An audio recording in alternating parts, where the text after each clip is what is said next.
The Shame of Chester Prynne. Chapter 6. From the Ashes of the Blitz. October 24th, 2015 at 1:55 a.m. Yorkshire, Grey Place, London.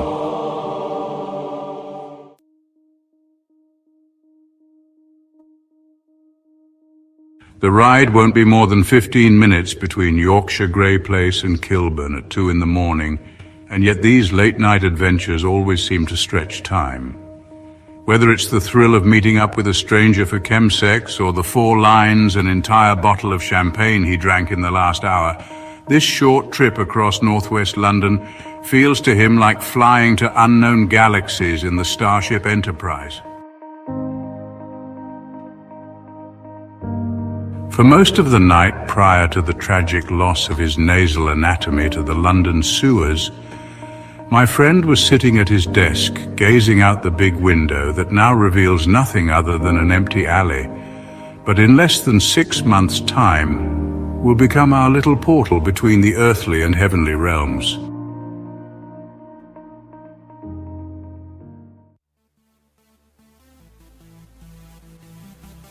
He's been snorting line after line of cocaine with renewed vigor tonight. Each line he pulls from has been meticulously and neatly prepared inside the top drawer of his desk. The desk he sits at is no longer where important work for important clients is done, or where correspondence is drafted, or where, not long ago, he was making surprisingly good progress attempting to complete his doctoral dissertation from grad school he attended 2 decades ago. Now this desk is a dining table, where a never-ending banquet of his precious white powder is elegantly set out for the most accomplished glutton. The dirty little secret is that drugs work until they don't. He reached peak level of highly functioning cocaine addict about 6 months ago. I witnessed firsthand how my friend was able to work harder and sharper after he started using cocaine on a daily basis. Not only did he return to the dreaded unfinished dissertation, but he had begun to make some minor progress in his job performance. In fact, the solution he desperately sought when he had his first morning dose of cocaine on that fateful morning a year ago, when we arrived in London, was almost perfectly realized. To get out of bed to return to being a productive member of society. And then addiction pulls the rug right from under you. It suddenly stops fueling your true ambitions and motivations, the bait that switches toward an insatiable primal hunger for the passions and desires we spend adulthood trying to restrain, not unleash. Those appetites are strong tonight. Around midnight, he becomes very restless, pacing across the room, staring at the screen of his phone, furiously typing messages, undoubtedly in search of some form of immediate gratification.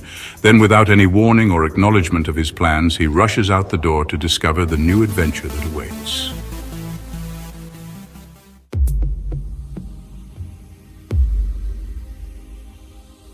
From the back seat of the Uber, he types a text message alerting his host that their rendezvous is imminent.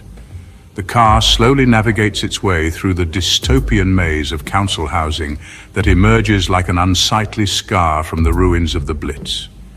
He jumps out of the Uber as fast as he can, as though he were running away from, not into, the desolation surrounding him.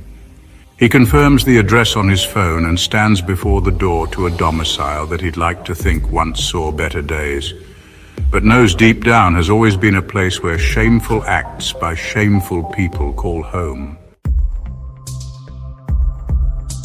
20 minutes later, he is still standing upon the threshold of the council flat, chain smoking furiously, now convinced his mysterious host has played him for a fool. Right before confirming the Uber ride back to Yorkshire Grey Place, the door swings open with the mysterious host exclaiming, "There you are, I didn't hear the buzzer. Please come in and make yourself at home." Was that an apology? My friend would normally have stewed over such a slight, inevitably leading to a hasty exit. But upon setting eyes upon the man greeting him wearing only a pair of bright red briefs, the contumelious treatment by his host is quickly forgotten.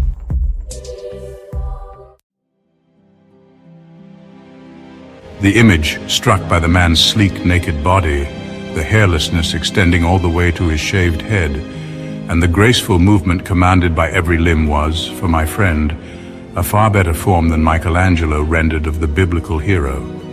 That famed statue is the inspiration for how our mysterious man comes to be known to us as David.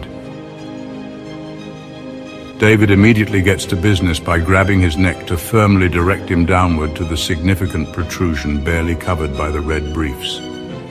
As he pulls his head back to assert control of his anterior body, David recalibrates by extending an invite to sit on the heavily worn sofa and share from the pipe David is now carefully heating up with a small propane torch.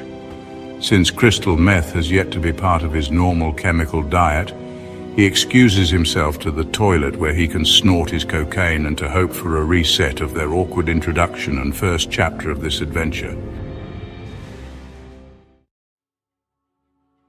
David points to the loo across the room that, like a studio flat, appears to contain the entire living area of sitting room, dining room, and kitchen, with the notable absence of any bed. The two others in attendance at this party glare over at him with seething derision from their perch by the kitchen sink. As he makes his way across the room to the toilet, he extends his hand and attempts to introduce himself politely to the presumed residents of this sad dwelling, receiving only a grunt in response. David quickly steps over, grabbing his waist and whispering, Just ignore them. They're a bit too high right now. If this was meant to make him feel at ease, David missed the mark again.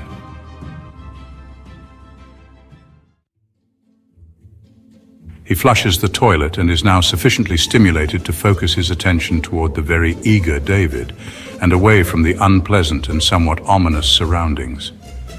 As he exits the toilet, he notices that David, as if to underscore the point that he is a sure thing, has done away with the red briefs and any pretense of modesty. Obviously you're American. Where in the States are you from? And why on earth would you ever choose to live in this climate? David asks without any humor intended. At least it breaks the ice because they both fall into an easy rapport and rhythm in conversation that goes on for some time, certainly longer than either of them would have expected. Having spent the past year working among the London elite, my friend has developed a sharpened ear that can detect either the finest aristocratic accent that seems almost immutable in nature, or the gentry's fine-tuned Queen's English, mastered by way of an Oxbridge education, or the peasant's contrived accent forged from many years of hard work. He's genuinely stumped by this one. David has the voice, both euphonic and stiff at the same time, suitable for any BBC anchor, along with the phrasing and vocabulary that comes with a fine and extensive education, but also possessing a cosmopolitan sophistication that comes through in the lyrical and emotive manner in which his every word is enunciated. Although everything about the technical command of David's spoken English makes him seem native, the sensuality behind it screams continental European expat.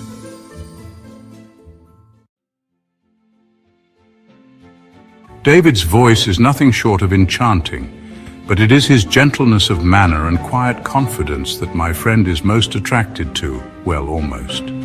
Even though others are just a few feet away, likely hatching a scheme to harvest his organs to pay for their meth habit, he later described to me how he felt as though he and David were the last two people on Earth. The sex wraps up quickly so that my friend would not feel as though he overstayed his welcome. Even though the sex lasted no longer than it takes to hear the bell clanging from an egg timer, his appreciation of David's voice and mannerisms are now easily eclipsed by the intense physical and sexual attraction he feels toward David.